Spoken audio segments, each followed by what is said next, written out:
குகநாதன் அவர்களுடைய தயாரிப்புல ஜெய்சங்கர் முத்துராமன் நடிச்ச கனிமுத்து பாப்பா அப்படின்ற படத்தை இயக்க SP முத்துராமன் அவர்களுக்கு வாய்ப்பு கிடைச்சது. படம் வெளிவந்து 75 நாட்கள் வெற்றிகரமா ஓடுச்சு. இந்த வெற்றியை தொடர்ந்து 1973 இருந்து 75 வரைக்கும் VC குகநாதன் அவர்களுடைய தயாரிப்புல வந்த பெத்தமனம் பித்து, காசி யாத்திரை, அன்பு தங்கை, தெய்வ குழந்தை இந்த படங்கள் எல்லாம் SP முத்துராமன் அவர்கள் இயக்குனார்.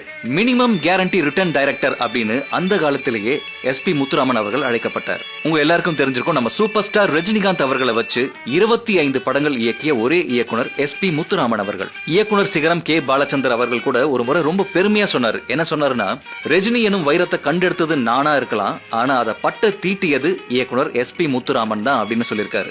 அது மட்டும் இல்லாம நம்ம உலக நாயகன் கமல்ஹாசன் அவர்களை வச்சு 10 படங்கள் இயக்கியிருக்காரு.